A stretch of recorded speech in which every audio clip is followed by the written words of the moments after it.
Hey guys, it's just Quaid from Next Gen Milen coming at you guys live from the beautiful city of Edmonton, Alberta in Canada. So right now I'm just standing at the top of a beautiful river overlooking the river valley in Edmonton. I'm looking at the skyscrapers just coming up, and it makes me wonder. I wonder what the people that live in those skyscrapers, that $1 million view of the entire city and the rest of the world, like what did they do to get to where they're at in life? What did they do? What kind of struggles did they go through? What kind of objections did they have to handle? What kind of downfalls and misfortunes did they have to face and overcome and keep on pushing to triumph to that victory, to be able to, I guess, afford that kind of lifestyle? Not just the $1 million view, but with the $1 million view comes a nice car, the attractive spouse, the great luxury lifestyle. And I'm a little bit new to Anchor, not gonna lie. This is only my second episode. I co-hosted with Jay Sparks the other day. That was a pretty good conversation about making the decision.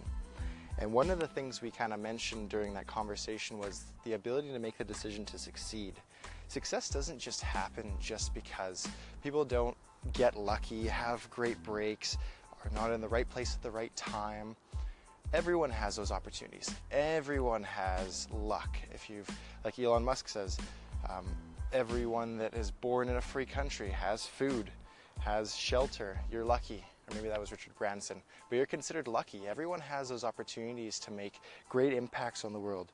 Great lunges of opportunities to, do something different. Make their own life. Make the decision to succeed. You don't just have to wait around wishing and praying and hoping things will get better. No, damn it. You can control your lifestyle and your outcome of your life. Doesn't matter where you are. Doesn't matter if you're in poverty. Doesn't matter if you're lazy. Doesn't matter if you just are not going through great times right now. You can just push and think and cultivate a plan, and you just put into action, stay disciplined, see that plan through, and then you'll become successful like everyone else. I always get asked, what's the difference between motivation and discipline, and how does that attain to someone's success? Well, motivation's quite funny because it's one of those things where it comes and it goes. You get all excited, you get all fired up, you want to change the world, create a podcast, write a book, shoot a movie, build a house. You want to just do great things all of a sudden, and then all of a sudden, bang, back down in the dirt. Now you're starting from square one, not very excited anymore. You're kind of down, you're disbelieving in yourself, and you're just feeling so hopeless and lost. And you're like, what the hell happened?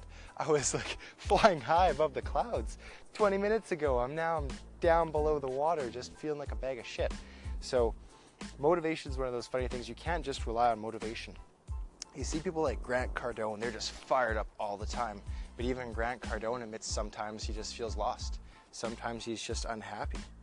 But if you look at discipline for the other hand, you don't need motivation to stay disciplined. All you have to do is set systems in place where you just follow the systems and then set a plan and just stay consistent with your plans and don't give up on yourself.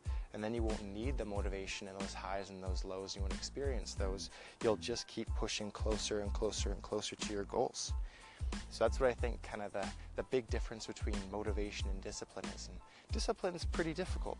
Motivation is not. All you have to do is watch a motivational YouTube video and bam, you're right back flying above those clouds again. I've been there. I've been where I've been binge watching like nine different motivational videos, and 2 hours have gone by. I'm like, what the hell happened? What have I been doing? Yeah, I want to make those cold calls, but yeah, I want to create sales in my business, but I just can't stop watching this motivational video stuff. It just makes me feel so good, and it makes me feel so fired up. But the problem with that is that you become just so dependent on that, and it's a slippery slope, because one video leads to the next. It's like those Vine compilations people used to watch. They'd make them feel happy and make them feel youthful and excited and just laugh a lot, which releases a lot of endorphins. It makes you feel so good. But the thing is it only is temporary, and you need that fix, that constant fix. But if you find purpose in your life, then you don't need that constant fix, and that's what drives people like Elon Musk, Grant Cardone, Darren Hardy, all those great giants. That's what powers them forward. It's not motivation. They're not motivated. They don't get those bursts of energy and then those slumps as much as regular people do. But they have a sense of purpose in their life, and that's where you need to really find your deep desire of why you're doing what you're doing and why you're spending your life the way you are. So then it just comes back down to making the decision. And I guess I'll just leave you with that. Make the decision to succeed, and I'll talk to you later.